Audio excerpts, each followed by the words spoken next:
반갑습니다.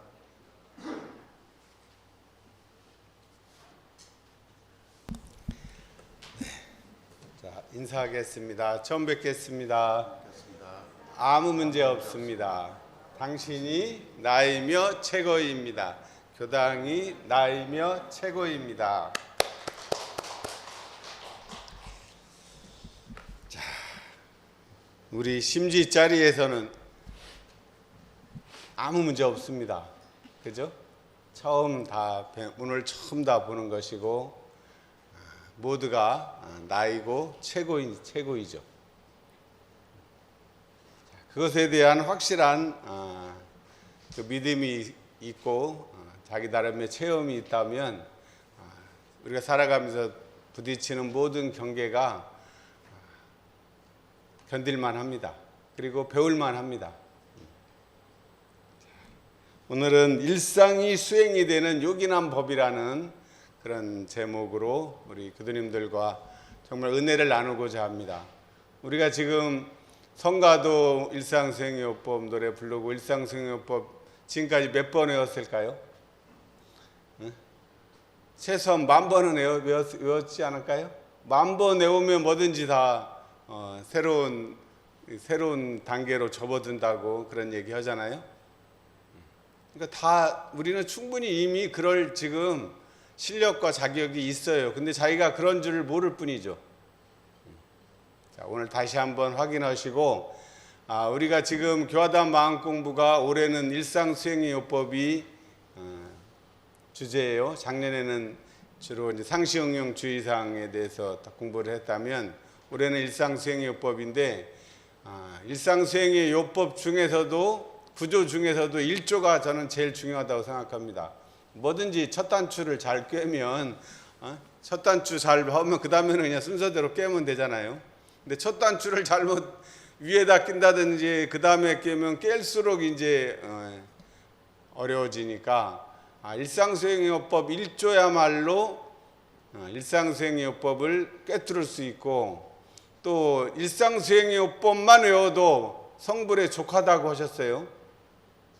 그 뜻이 무엇일까 한번 오늘 같이 이 설법이 끝나고 나면 스스로 그렇구나 하는 자각이 있기를 축원합니다. 자, 제목에서 사실은 답이 다 있는 것 같아요.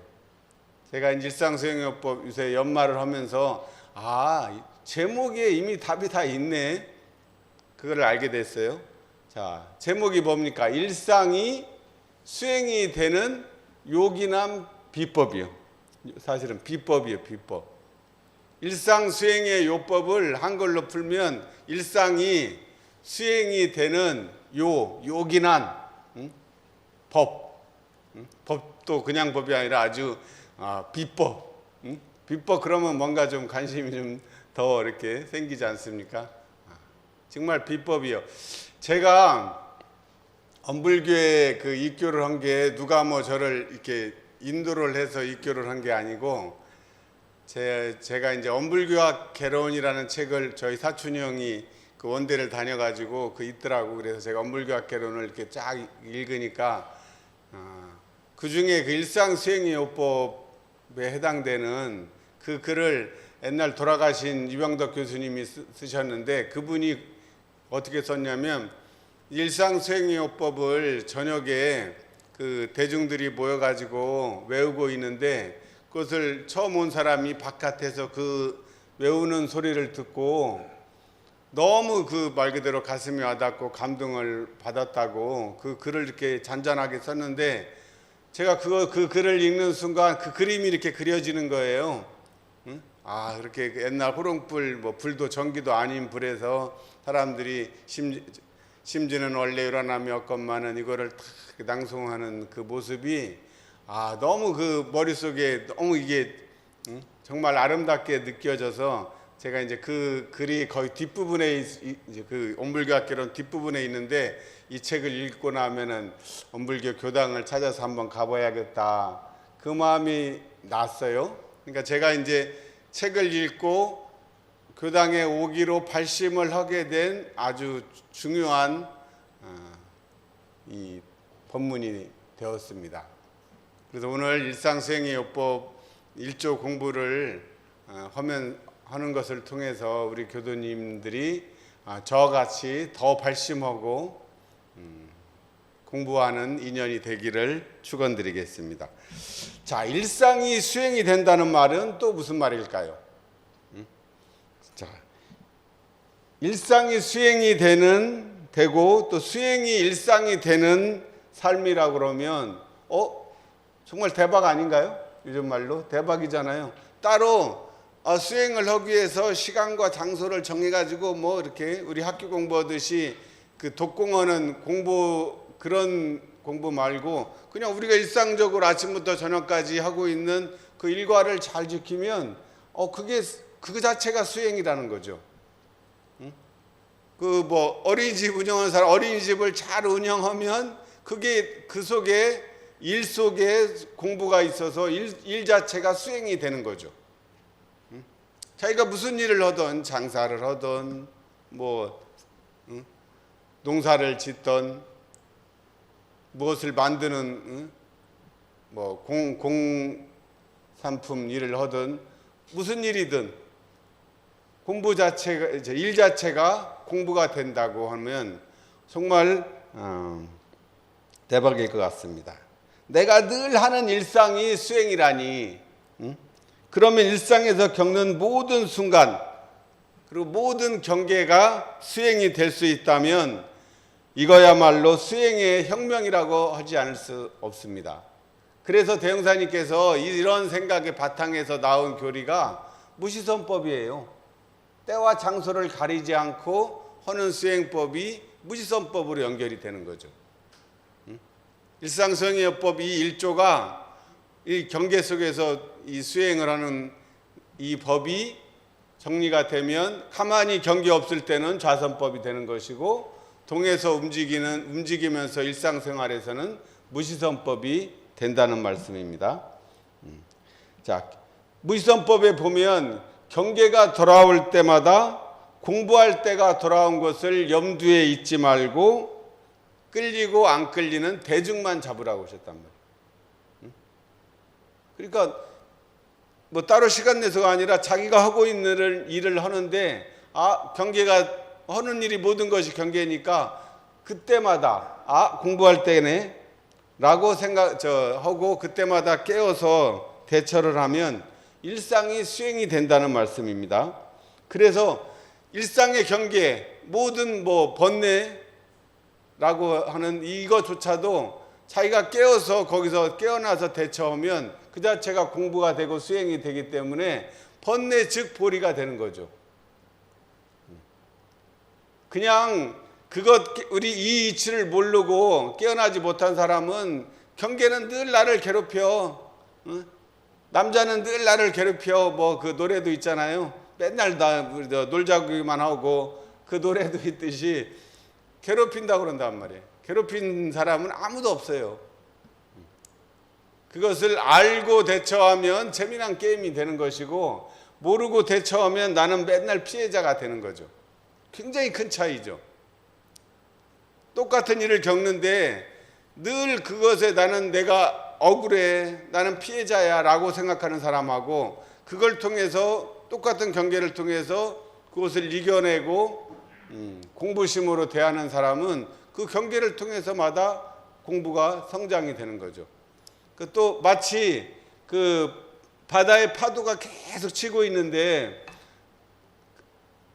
모르는 사람은 그냥 파도 칠 때마다 이게 괴로움을 당하겠죠. 제대로 헤엄도 못 치고 그냥 물에서 허우적거려야 되는데 이렇게 바다에서 치고 이렇게 그 파도에서 막 이렇게 하는 그 게임 있죠. 그 사람은 그 파도 오면 그 사이를 싹싹 빠져나가지고 나가는 아주 엄청난 재미난 게임이 된단 말이에요. 놀이가 되는 거죠. 똑같은 거를 놀이로 놀이 삼아 일할 것이냐 아니면 늘 피해자로서 살아갈 것이냐죠. 인생이란 파도에서 내가 그 파도를 잘 넘실거리는 파도를 잘 즐기는 사람이 될 것이냐 아니면 그 파도에 올 때마다 왜 이 파도가 나를 쳤냐, 파도야 어쩌란 말이냐, 뭐 어쩌고저쩌고 이렇게 늘 피해자가 될 것이냐는 내가 선택한다는 것입니다. 자, 그래서 우리 일상수행요법은 바로 그 인생을 경계를 게임 삼아 놀이 삼아 할 수 있는 요긴한 법이라는 말씀을 드립니다. 자, 두 번째, 심지는 원래 요란함이 없건만은 그랬어요. 심지. 자, 심지 그러면 뭐 생각나나요? 한자로 하면은 뭐 이 뜻이지만 본래 심지 그러면 저는 어렸을 때 그 가스 곤노 다 아시죠? 우리 아실 나이 같아요. 곤노 불으면 이렇게 돌리면 심지 이렇게 올라오잖아요. 아, 그게 처음에 제가 8살인가 8살 때 그 9살인가 그때쯤 곤노 처음 그 봤는데 정말 신기했어요. 시골에 사는 매일 때다가 그 인천으로 이사 오니까 연탄도 처음 보고, 그 다음에 맞아, 2학년 68년 그 정도의 곤노가 많이 이제 나왔던 것 같아요. 그래서 정말 곤노는 편리하죠. 왜냐하면 연탄불은 그 불이 밥을 해야 될 때 불이 초가야 되는데 그 시간을 딱딱 맞추기가 쉽지 않죠. 물론 이제 경험으로 몇 시간 연탄이 가니까 몇 시때 되면 불이 좋다 해서 대충 맞추긴 하지만 늘 새끼밥에 딱딱 맞추기는 어렵단 말이에요. 근데 그 곤로는 그런 문제를 일시에 해결해 줬단 말이에요. 그래서 그 불을 켜면 심지가 탁 이렇게 올라오면 거기에 이제 심지에 불을 붙이죠. 그러면 이제 파란 불이 이렇게 피어서 밥을 해 먹었던 그 기억이 지금도 생생한데, 가스불이 더 힘이 좋을까요? 곤노불이 더 힘이 좋을까요? 똑같은 불인데. 그런 거 생각 안 해보셨죠? 어른들은 잘 생각해 보십시오. 지금 옛날 곤노불도 써봤고 가스불도 썼는데, 그러니까 기름으로 하는 불하고 지금 우리 전기나 가스보다는 전기는 더 약하죠. 요즘 전기로 많이 바꿨는데 어쨌든 똑같아요, 달라요? 다릅니다. 다르고 맛도 달라요. 그 요리를 하게 되면 이 가스불에는 그 곤노로 기름으로 한 그 음식은 그 불맛이 더 있는데 기름으로 직접 한 게 훨씬 불이 셉니다.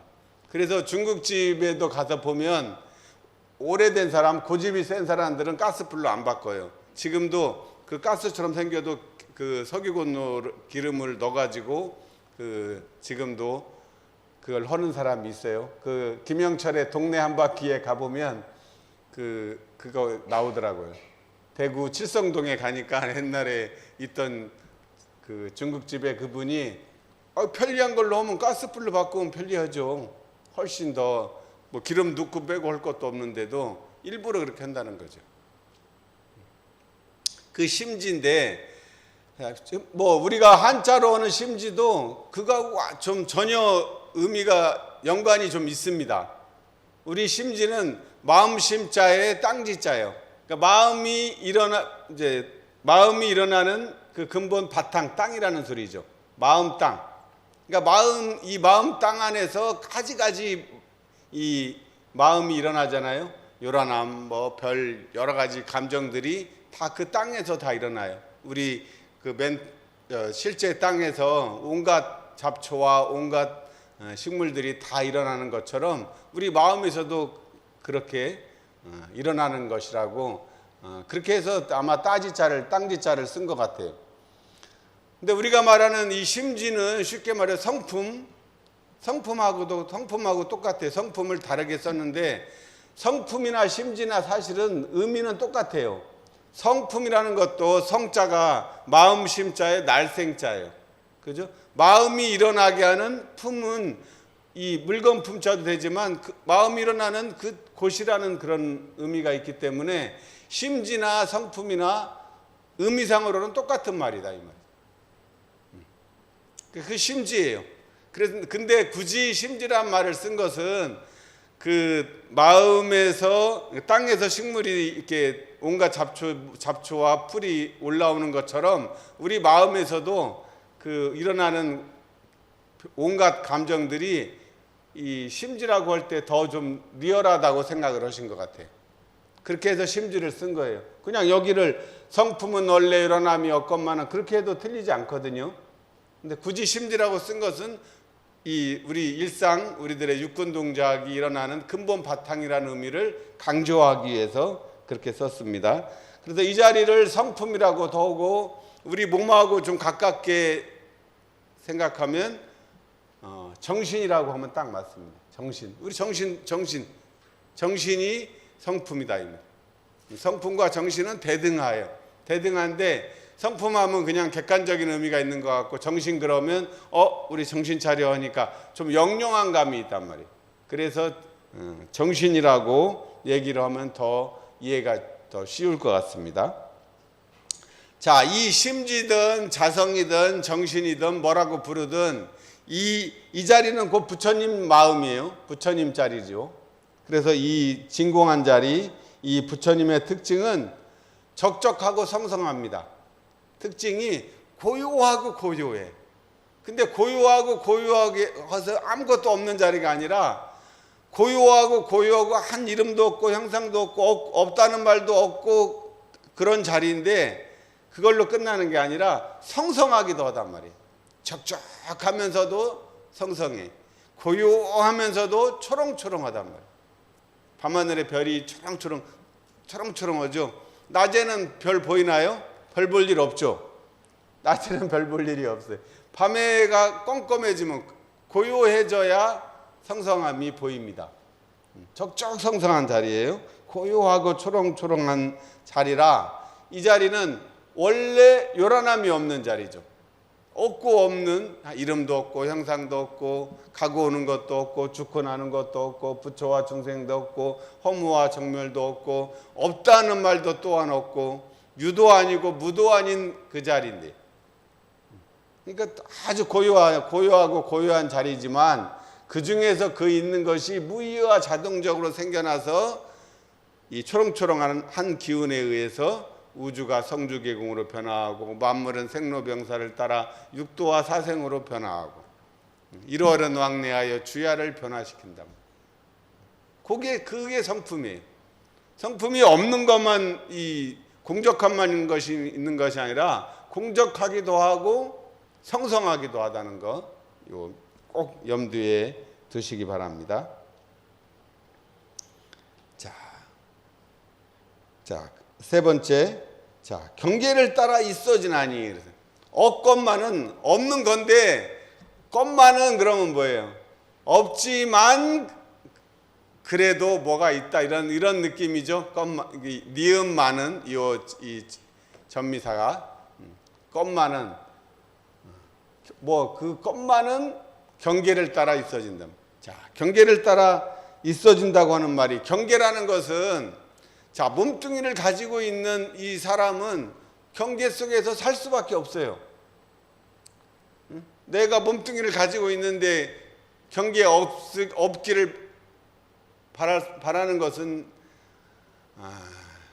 숨 안 쉬고 살겠다는 것과 비슷하죠. 몸뚱이는 숨을 쉬어야 되고 또 줄임배는 먹어야 됩니다.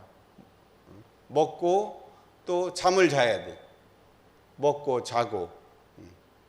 이런 우리가 말하는 본능적인 이것은 몸뚱이를 가졌기 때문에 몸뚱이한테 해줘야지 이 몸뚱이가 유지가 된단 말이에요. 그러니까 경계가 없을 수 없죠. 바다의 파도가 치나요, 안 치나요? 안 치는 날도 있나요? 바다에 가보니까 파도 안 치는 날 보셨어요? 아무리 잔잔하고 고요한 날도 파도는 칩니다. 그때는 이제 파도가 이제 아주 잔잔하게 치죠, 말 그대로. 그러다가 이제 태풍이 불면 바다가 그냥 뒤집어질 정도로 다 큰 파도가 쳐요. 그러니까 바다에서 파도가 치지 않기를 바라는 것은 마치 우리가 삶 속에서 아무 경계 없기를 바라는 것과 같은 말입니다. 이 경계, 몸뚱이를 가진 현상계의 중생은 경계 속에 살아가야 되기 때문에 우리가 이 몸뚱이를 가진 사람이 가진 경계 중에 대표적인 것을 대흥사님께서 30가지로 골라주셨어요. 원래 불교에서 불교는 비구는 250개를 지켜요. 계문이 250개예요. 우리 30계문도 많다고 생각하는데 250개를 지키려면 어떻겠어요? 정말 몸 하나 움직일 때마다 다 계문에 걸린다고 해도 과언이 아닐 거예요. 그런데 비구니는 몇 개를 지키도록 했을까요? 비구는 250개예요. 비구니는 여자 스님을 비구니라고 그래요. 비구니는 500개를 지켜야 됩니다. 그러면 비구는 250개인데 비구니는 500개요. 왜 더블이 됐을까요? 그건 제 생각에는 아마 그 500개에 그러니까 비구가 지켜야 할 250개 외에 250개는 전부 다 마음으로 생각으로 짓는 계문일 겁니다. 그건 뭐예요? 이 여자들은 특성상 그 시나리오를 잘 쓴다는 소리겠죠. 남자보다 최소한 2배, 개수로는 250가지를, 근데 250개도 마음으로 짓는 게 꽤 있으니까 아마 그 시나리오를, 그 생각을 엄청나게 다양한 경우의 수를 아마 여자분들은 많이 굴리는가 봐요. 그 계문에 보면, 그 계문의 개수를 보면 알 수가 있습니다. 그래서 우리는 대흥사님께서 그 계문을 줄여가지고 30개로 줄였단 말이에요. 이 30계문, 그러니까 우리가 일상생활을 해가면서 나는 경계가 없어요, 이런 사람 많아요. 일상생활법이나 일기 쓰라 그러면 아무 경계가 없어요. 경계가 없을 수가 없어요. 30계문이 다 경계인데요. 그리고 30계문 이외에도 이제 일상에 예상치 않게 터지는 일들이 많기 때문에 경계가 없어서 공부 못한다는 얘기는 성립되지 않습니다. 그럼 이 경계를 만나면 어떻게 돼요? 근데 이 경계를 만났을 때 내가 어느 편에 서느냐가 이제 관건이 되겠죠. 이 경계가 일어날 때 주로 이제 몸에서 이제 일어나는 이 요구를 그 편을 따라가면 이제 에고 편이 되는 것이고 남편이 되는 거예요. 그리고 내 안에 있는 이 태양, 아내를 찾아가면 아내 편이 된다고 제가 몇 주 전부터 이 얘기를 드렸습니다. 그래서 아내 편에 설 것이냐, 남편에 설 것이냐, 그 물음이고 답입니다. 근데 우리는 이 본질인 자성을 잊어버리고 이 현상의 에고에 이제 끌려서 살고 있는 것이 우리들의 지금 삶의 모습이에요. 그러니까 생각을 원숭이 생각이라고 그랬어요. 그냥 이리저리 가만히 안 있고 날뛰는 그 원숭이와 같은 생각. 그리고 이 몸뚱아리는 늘 착심에 끌려요. 그러니까 생각과 착이죠. 생각과 착인데 더 단순화시키면 결국 착이합니다. 착. 그래서 솔성열언에 보면 6조에 한편에 착하지 아니할 것이요 그랬죠. 또 열반하면은 늘 착 없이 길을 떠나라고 늘 강조합니다. 마지막에 원착, 탐착, 애착, 탐착, 원착 다 놓으시고 착 없이 길을 떠나라고 말씀을 했습니다. 그러니까 우리가 일상 경계 속에서 이 착심에 끌려서 요란해지고 착심에 끌려서 어리석어지고 착심에 끌려서 글러지기 때문에 그것을 평생 살면서 계속 그렇게 살았다면 갑자기 마지막 돌아가시려고 그럴 때 목숨이 이제 숨이 점점 이제 이 목숨이 일로 올라와서 끊어지는데 그때 착하지 말고 그렇게 착 없이 길을 떠나라고 얘기하면 그게 귀에 들리겠어요? 사실은 잘 안 들립니다. 그건 사실은 좀 늦은 거죠. 그러니까 어떻게 해야 돼요? 정신 있을 때 지금 착 없이 요란해지고 어리석고 글러질 때마다 착 없는 공부를 지금 하셔야 된다는 거죠. 지금 꾸준히 해놔야 마지막에 이제 그 가실 때 착 없이 길을 떠나세요. 한 번 더 이렇게 강조를 하고 자극을 주면 설령 이제 막 그 정신이 혼미해지더라도 그 말이 딱 먹혀들지만 그러지 않다가 갑자기 전혀 안 했는데 착 없이 길을 떠나라고 하면 그게 되겠습니까? 그래서 공부를 해야 되는 이유이기도 합니다. 자, 우리 경계를 따라 일어났을 때 사실은 이 얘기는 많이 안 해도 되는데 요란함이 일어났을 때 만약 요란함 중에서도 좀 경계가 세가지고 분노가 치밀어 오를 때 자, 한 번쯤은 다 해보셨죠? 한 번만 했으면 다행이지 사실은 한 번이 아니지. 한 번이 아니라 셀 수 없을 만큼 많이 있었겠죠. 그러니까 분노의 양상도 여러 가지인 것 같아요. 그 요란함의 양상도 여러 가지인 것 같아요. 자, 분노가 일어났고 너무 화나면 어떻게 돼요? 이 가슴에서 이게 주로 이제 일어나죠. 여기서 부글부글 끓다가 이게 이제 그 화산하고 똑같아요. 가만히 있을 때는 휘화산인데 갑자기 이게 이제 그 화산이 이제 작동하기 시작하면 마그마가 이렇게 위로 올라옵니다. 그러면 이 모굴대를 지나죠. 그래갖고 여기서 웬만하면 이제 참으려고 숨을 이제 꼴깍 하고면서 이렇게 참으려고 하는데 이 마그마가 너무 분노에 세면 이걸 뚫고 올라오죠. 뚫고 올라오면 어떻게 돼? 여기서 올라올 때는 천천히 올라오는데 이 모굴대를 지나면 이제 어떻게 해요? 천천히 안 올라갑니다. 그냥 솟구쳐 올라오죠. 그럼 어때요? 머리 위로 팍 올라가가지고 어떻게 돼요? 뚜껑이 열린다는 표현 쓰지 않습니까? 뚜껑이 열리면 안 되잖아요. 이거는 뚜껑이 열렸다는 것은 화산이 폭발했다는 소리입니다. 뚜껑이 열리면 그 다음에 어떻게 돼? 지나가면서 이렇게 확 지나가면서 눈동자를 이제 눈동자가 돌아가죠. 그렇게 가지고 이제 이게 뚫고 일어나면은 이제 그때는 책임 못 집니다. 그때 이제 일어났던 상황은 각자가 잘 아시니까 한번 다 일어났던 일은 각자에 따라 다르겠지만 그때 되면 이제 육두문자도 막 나오고 이 주먹이 왔다 갔다 할 수도 있고 여러 가지 진짜 큰 화산이 폭발한 거죠. 화산도 이제 화산 나름이겠죠. 큰 화산도 있고 작은 화산도 있고. 근데 어쨌든 한번 화산이 폭발하고 나면 굉장히 화산재뿐만 아니라 이 마그마 용암이 흘러간 데는 거의 이제 폐허가 되죠. 폼페이 최후의 날 그게 화산 폭발해가지고 그게 그 도시 전체가 다 멸망을 시킨 게 폼페이 최후의 날이에요. 지금도 그때 그냥 순식간에 그 화산재 맞아 죽은 사람들 그 자리에서 그대로 그냥 미이라처럼 된 거 발굴했잖아요. 자, 요란함. 자, 대폭발이 일어나고 대지진이 일어난 것이고 요즘 대해일이 일어난 거죠.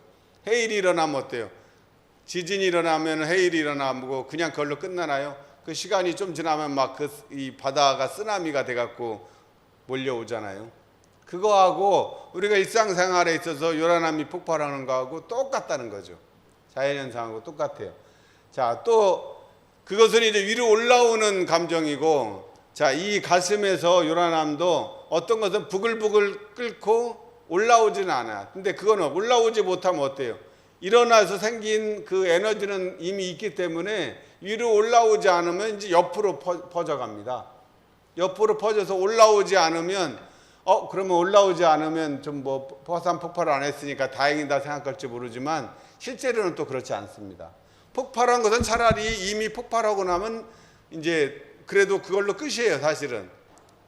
근데 폭발하지 않고 옆으로 억눌러 놔둔 것은 이제 옆으로 이렇게 퍼져나가 가지고 요게 이제 문제는 한 번이 아니라 계속돼 가지고 누적이 되면 어느 날 이제 누적 그동안 한 번으로 끝났으면 끝날 건데 이렇게 계속 쌓아놔 가지고 이렇게 옆으로 퍼졌다가 어느 순간에 아까 퍼져나오고 하면은 정말 이제 대폭발이 일어나는 거죠. 응? 대폭발. 응? 이 풀을 돌로 눌러놓으면 눌러는 되는데 돌 들추는 순간 더 누른 만큼 용수철처럼 더 일어나고, 용수철도 누르면은 이제 제압이 되는데 손 떼는 순간 더 반동이 일어나죠. 그것과 같습니다. 그래갖고 그 감정이 폭발해도 문제지만 그러나 폭발하지 않은 감정들, 미해결 감정들이 가슴에 많이 이렇게 쌓여 있는 것이 우리들의 대부분의 사람들이 가지고 있는 아픔이에요. 그러니까 자기도 모르는 어떤 아픔, 그게 다 무의식이죠. 알지 못하니까 무의식이에요. 무의식이 사실 따로 있는 게 아니라 내가 그 무의식을 의식하면 무의식이 아니죠. 근데 그것들을 이제 한번 그렇게 놓으면 사실은 알고 있는데도 보기를 싫어해. 지난번 옛날 과거에 이런 안 좋은 기억들은 다시 직면을 안 하려고 그러죠. 그러니까 다시 해결도 안 되는 것 같아. 자, 그 감정들, 그 모든 이 안에 있는 가슴에 있는 요 감정들이 이걸 녹여내야 됩니다. 이거를 녹여내지 않으면 언제든지 이제 이게 이 발화성이 있어가지고 이 불 가까운 데 가면 이제 폭발하죠. 이리역 폭발 사고 기억나십니까? 그게 왜 이리에서 그 사고가 났을까요? 77년인가 그때 일어났던 일인데, 이리역에 화약차가 대기하고 있는데 그거 운반하는 사람이 어떻게 그 화약 있는데도 추우니까 촛불 켜고 이렇게 있다가 불도 없고 그러니까 옮겨 붙어가지고 순식간에 폭발해가지고 이리역 앞에 닿고 총부에 있는 유리창도 깨질 정도였대. 그 이리역에 그것이 폭발했다는 것도 그건 저는 꼭 우연이라고 보기는 어떤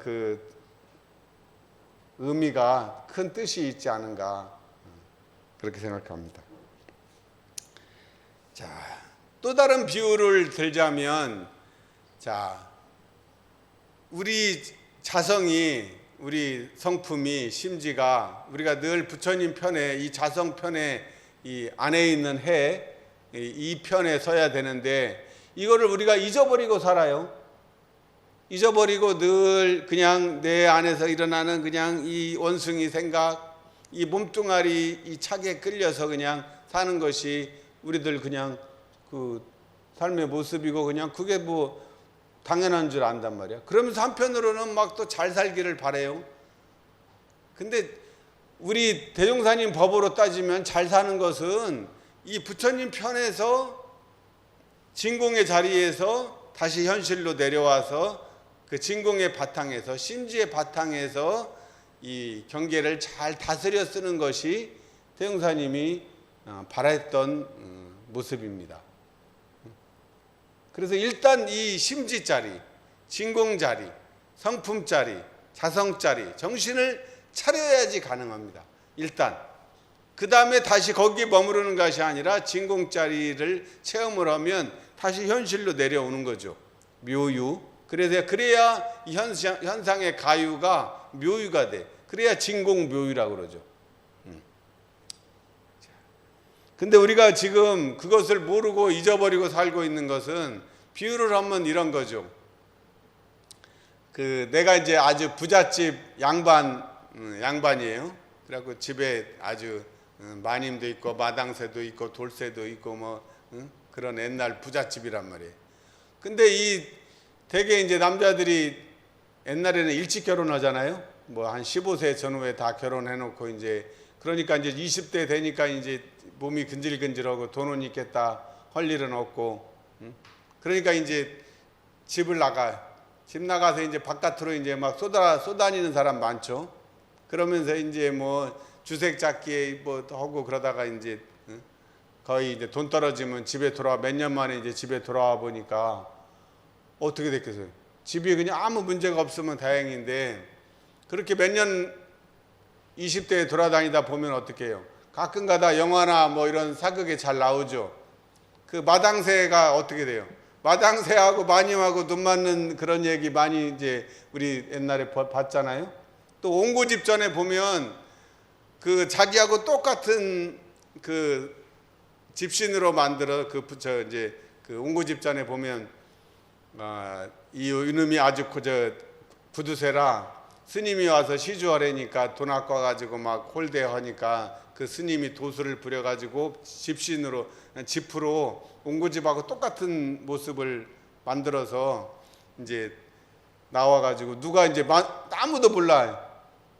누가 진짜 옹고집인지를 모른단 말이야. 그래서 이제 그 원님한테 재판을 했는데 집신으로 만든 가짜 옹고집이 이 진짜 이 옹고집을 물리치고 안방을 차지하죠. 그래서 진짜 옹고집은 그냥 가진 고생을 이제 다 하고 그러다가 이제 개가천선에서 이제 다시 됐다는 얘기가 옹고집이에요. 옹고집전 얘기잖아요. 뭐 그거하고 비슷한 상황이죠. 여기는 현실적으로도 그것은 뭐 옹고집전이지만 현실에서도 그런 일이 가끔 생깁니다. 마당새가 안방을 차지하게 돼서 이 마누라 마님하고 재산을 다 차지해. 자기가 들어올 자리가 없는 거예요. 그러니까 그 마님이 자기 아내가 자기 편을 들어주면 되는데 이제 그 아내도 눈이 멀어가지고 이제 마당새 편을 든 격이란 말이에요. 그건 뭘 뜻합니까? 내 이 자성 본래 이게 내 몸을 떠나서 객지로 다니다 보면 정신이 제자리에 들어오지 못하고 정신이 나가버렸단 말이에요. 야, 정신 나갔냐? 정신 나간 놈아 그러잖아요. 정신이 자기 몸을 떠나가지고 정신이 나가버리면 이 몸뚱아리였던 그 마당새가 이 내 몸의 주인이 돼버린 격이란 말이죠. 그러니까 우리 지금 경계 속에서 애구편에만 선다는 것은 주인이 지금 밖에 나가서 떠돌고 지금 가정을 돌보지 않은 형국이라고 그렇게 비유할 수 있겠습니다. 참으로 이제 진짜 이제 그런 경계를 자기가 당했다고 생각해 보세요. 몇 년 돌아다니다 집에 와 보니까 마당새가 자기 집을 차지하고 자기는 설 자리가 없을 때 그럴 때 참 어떻게 해야 될까요? 어떻게 하면 좋겠습니까? 옹고집처럼 집신으로 만든 옹고집이 안방을 차지하고 나는 이제 돌아갈 곳이 없어요. 자, 네 번째, 그 요란함을 얻게 하는 것으로서 자성의 정을 세우자. 이게 이제 답이에요. 자, 경계를 따라 있어지나니 그 요란함을 얻게 하는 거죠. 그 경계를 얻게 하는 것이 아니라 경계에서 일어난 내 요란함을 얻게 하는 것이. 그래서 자성의 정을 세우자고 그랬어요. 자, 3조까지는 세우자. 그리고 5조부터 9조까지는 돌리자 그랬죠. 자, 세우자는 것은 뭐예요? 없던 것을 새로 만들자가 아니고 원래 있는데 이 자성이 엎어졌던 것을 세우는 거죠. 자성이 이 본래 있던 것을 모르고 그냥 애고 편에 남편만 돼서 살다가 부처님 편에 딱 서는 순간 이 자성이 딱 세워지는 거죠. 그런 의미예요. 자, 그 요란함이란 지금 여기에서 일어난 요란함이죠. 그 없게 하는 것은 근데 아주 간단해요. 없게 하는 것을 어떻게 해야 되겠냐? 그냥 알아차리면 그만입니다. 지금 일어나고 있는 현실을 그대로 알아차리기만 하면 돼요. 깨어있기만 하면 돼요. 깨치기만 하면 된단 말이에요. 대부분 근데 못 알아차려요. 경계에 생겨갖고 요란하고 어리석고 글러지면 그냥 뭐 어쩔 수 없지 그냥 그렇게 하니까 공부에 진전이 없는 거죠. 그랬을 때 알아차리는 거죠. 그래서 그것을 대단정보사님은 마음의 검문소를 설치한다고 그렇게 표현했단 말이에요. 일단 멈춤. 스톱. 일단 멈춤. 마음의 검문소 설치. 우리 옛날에는 지금은 없지만 옛날에는 검문소가 많아가지고 요지 이렇게 갈라지는 요 지점에 항상 검문을 했어요. 그래서 우리 제가 철원에서 근무했는데 서울서 철원 가려면 꼭 거기 그 38선 그 이름도 까먹었네. 어디 거기서 오면 항상 검병 와가지고 잠시 검문이 있겠습니다 하고 검문했던. 그래갖고 수상한 좀 뭔가 의심스러우면 하차시키고 그랬거든요. 그 검문소가 그렇게 중요한 역할을 했죠. 그러니까 마음의 검문소라고 옛날에는 그렇게 표현을 하셨어요. 자, 그 스탑입니다. 스탑하면 스탑해갖고 우리 내 안에 지금 일어난 일을 있는 그대로 알아차리는 거. 이게 핵심이에요. 알아차림. 이게 깨어나는 거죠. 잠자고 있다가 깨어나는 것이라고. 그리고 또 깨침이라고 그래요. 깨어나가지고 그 에고 편에 있던 것을 친다는 거예요. 깨침, 깨치다. 깨달음은 깨어나서 이제 완전히 아내 편을 드는 것이 깨달음이죠. 행위까지 완성이 되면 깨달음이. 깨어나야 돼. 깨쳐야 돼. 깨 부수는 거죠. 아, 내가 에고 편에 섰구나. 이런 자각. 원래 요란함이 없는 심지, 원래 요란함이 없는 자성, 원래 요란함이 없는 정신만 차리는 됩니다. 쉬운 말로는 정신 차리는 거죠. 아, 정신 차려 임마. 정신 차리는 거예요. 나갔던 정신이 돌아와서 딱 정신하고 마음하고 몸하고 마음과 몸을 내 하인으로 두고 정신이 딱 제자리를 찾는 거예요. 안방을 딱 차지하고 마당새가 마당새 일을 할 수 있도록 딱 그 역할을 하면은 되는 일이죠. 자, 이를 무시선법에서는 끌렸는가 안 끌렸는가 대중만 잡으라고. 대중만 잡으라니까 그럼 아무것도 안 하고 대중만 잡으면 돼. 대중만 잡으면 저절로 그 다음에 해야 될 일이 온전한 생각이 됐기 때문에 취사가 되는 거죠. 그래서 온전한 생각으로 취사하라고 상시응용주의상 1조가 이렇게 해서 연결이 되는 것이고, 이 경계가 하루로 연결하면 때와 장소를 가리지 않으면 무시선법이 되는 거죠. 자, 이렇게 됩니다. 자, 원숭이 마음과 몸뚱아리 착편에 섰다가, 자, 나의 자성불, 또 아미타불, 재불재성의 시민, 사람의 몸으로 48원을 이루신 아미타 부처님, 그리고 우주만유의 본원으로서 계시는 이 법신불, 이 편으로 돌아가는 거죠. 그 편에 서기만 하면 바로 그냥 저절로 자성의 정이 세워지고, 자, 자성의 해가 세워지고 자성의 개가 세워지는 거예요. 똑같은 원리입니다. 1, 2, 3조가 똑같은 원리예요. 자, 왜 이렇게 되느냐? 자, 우리가 말하는 에고는 어둠이에요. 이게 이 근본에 바탕하지 않은 일이고, 마당새가 안방을 차지했다고 그러지만 마당새는 늘 불안하겠죠. 늘 불안해요. 언제 이게 그 자리를 못 유지하면 곧 죽음에 가까운 일이 생기기 때문에 에고는 일시적인 거죠. 에고는 몸뚱아리 있을 때 뿐이지 몸뚱아리 죽으면 실체가 아니에요. 그림자하고 똑같아요. 자, 어둠이요 그림자지만, 자, 어둠이라는 것은 어때요? 밝은 불에 스위치만 끼면 어둠은 그냥 일시에 사라지게 돼 있습니다. 참회문에 보면 뭐라고 하셨어요? 밝은 불이 어둠을 파함과 같나니라. 참회를 하면 이 스위치를 킨 것과 같아서 어둠이 설 자리를 잃어요. 횃불을 들면 어둠은 그냥 순식간에 사라집니다.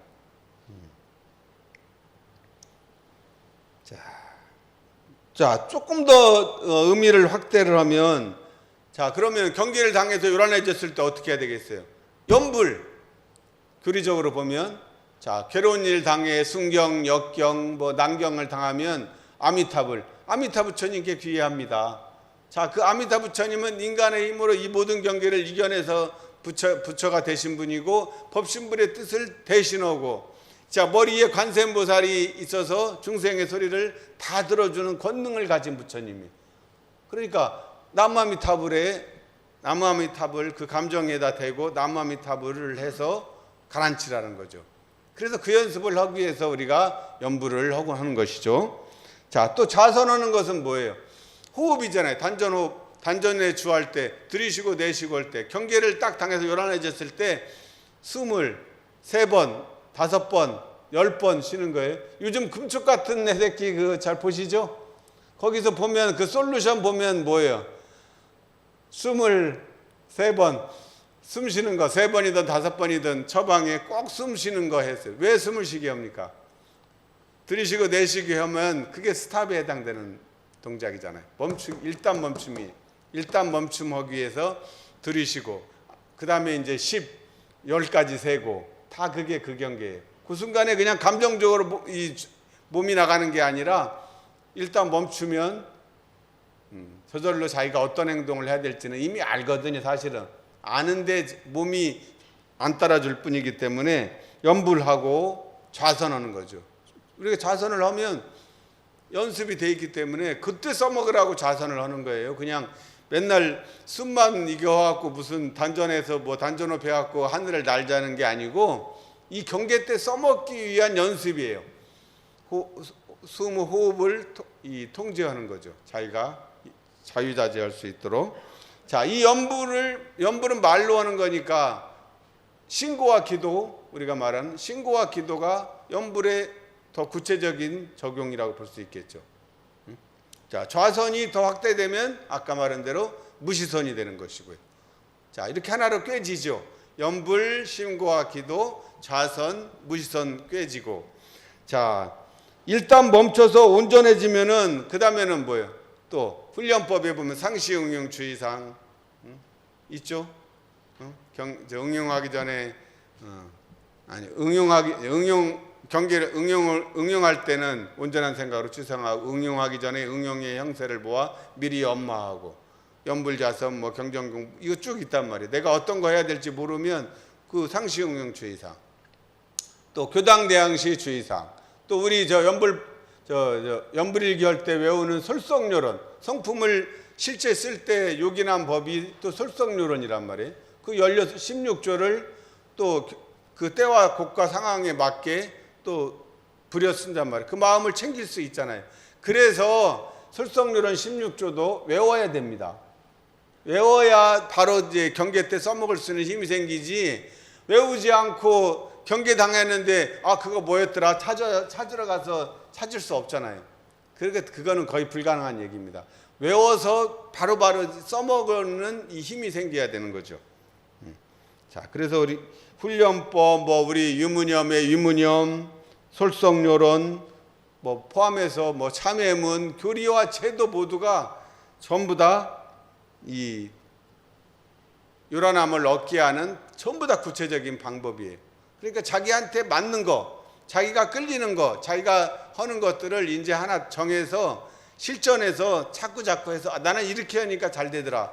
뭐 같은 농구 기술 여러 가지 있어도 사람마다 잘하는 게 있잖아요. 자기가 능하고 잘하는 것으로 자기 주특기를 삼는 거죠. 주특기. 뭐 씨름에도 보면 들배지기 잘하는 사람, 뭐 다리치기 그 특기가 있잖아요. 자, 이렇게 하는 것이 일상이 수행이 되는 요긴한 법이라는 거죠. 자, 큰 원리는 아주 단순하지만 그것을 구체적으로 적용할 때는 제가 이제 그 말한 것, 또 주부를 잘 가지고 자기 나름대로 연마를 하시면 구체적인 방법은 다 그 안에 들어 있습니다. 자, 그래서 일상이 수행이 되는, 정말 일상이 수행이 되면 얼마나 이게 대박입니까? 자, 오늘 우리 모두 대박 나는 우리 교도님 되시기를 축원드리겠습니다. 감사합니다.